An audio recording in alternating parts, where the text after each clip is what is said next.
దేవుని కృపావాక్యం వింటున్న మీ అందరికీ ప్రభు పేరట వందనాలు.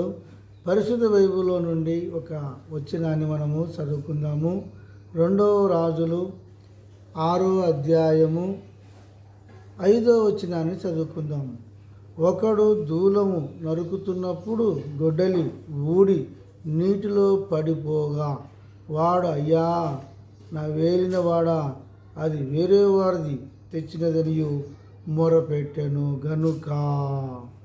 ఇక్కడ మనం ఒక మాటను జ్ఞాపకం చేసుకున్నట్టయితే, కొంతమంది అడవిలోనికి వెళ్ళి చెట్లు నరుకుతూ ఉన్నారు, పెద్ద పెద్ద మొద్దులు నరుకుతూ ఉన్నారు, దూలాలు నరుకుతూ ఉన్నారు.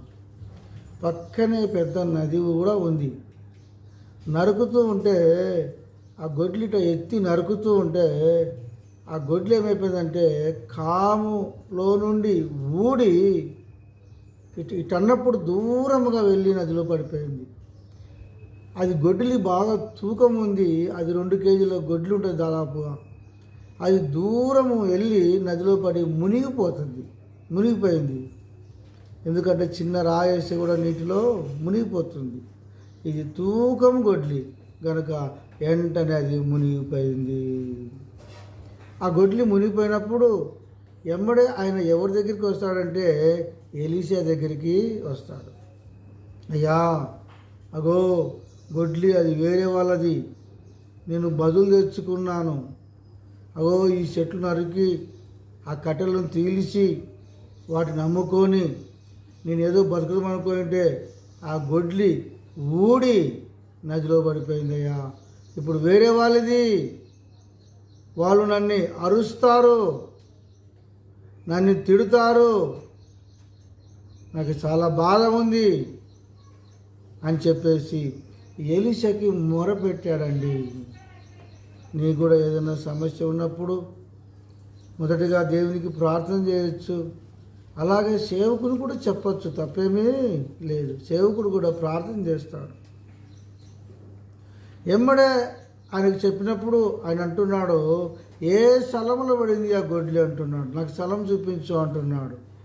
ఎమ్మడే సేవకుడు ఆ స్థలం దగ్గరికి వచ్చి, అయ్యా ఫలానా స్థలంలో నా గొడ్లి ఊడిపడిందయ్యా అని చెప్పినప్పుడు ఆ దేవజనుడు ఏమంటాడంటే, ఒక చెట్టు కొమ్మను తీసుకొని నాకు తెచ్చి అంటాడు. ఆ చెట్టు కొమ్మను తెచ్చియగా ఆయన ప్రార్థన చేసి ఎక్కడైతే గొడ్లి పడిందో అదే స్థలంలో ఆ చెట్టు కొమ్మను తీసి అక్కడ వెయ్యగా ఆ గొడ్లి లోపలికి మునిగిపోయింది, బాగా పూడులో మునిగిపోయింది. కానీ ఎప్పుడైతే దేవునికి ప్రార్థన చేసి ఆ చెట్టు కొమ్మను అక్కడ చిన్నది వేసాడో ఎమ్మడే ఆ పూడులో మునిగిపోయిన గొడ్లి ఎమ్మడే పైకి వచ్చి తేలి ఆగుతుందండి. చూసావా, ఆ గొడ్లి ఎవరి మాట వింటుంది? దేవుని మాట వింటుంది.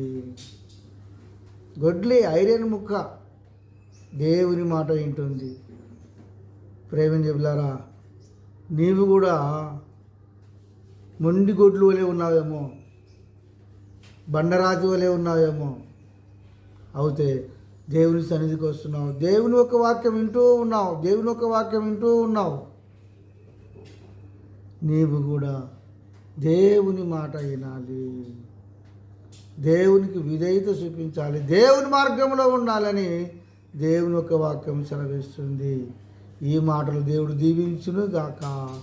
ఆమె చిన్న ప్రార్థన చేద్దాం. పరిశుద్ధుల తండ్రి, నీకు వందనాలు, స్తోత్రములు చెల్లిస్తూ ఉన్నాము ప్రభా. మళ్ళీ చక్కటి వాక్యం విన్నారు, ఇన్న వాక్యం హృదయంలో ఉంచుకొని ఆ గొడ్లే ప్రభా మళ్ళీ కొమ్మయ్యగా ఎమ్మడే గొడ్లు పైకి తేలింది తండ్రి యేసురాజా. అంతేకాకుండా తండ్రి గొడ్లు దేవుని మాట వినింది. అయితే మేము కూడా దేవుని ఒక వాక్యం వింటూ ఉన్నాము. మేము కూడా తండ్రి దేవుని మాట విని దేవుని మార్గంలో వర్ధిల్లే భాగ్యం దయచేయమని యేసు నామములో ప్రార్థిస్తున్నాం తండ్రి. ఆమేన్.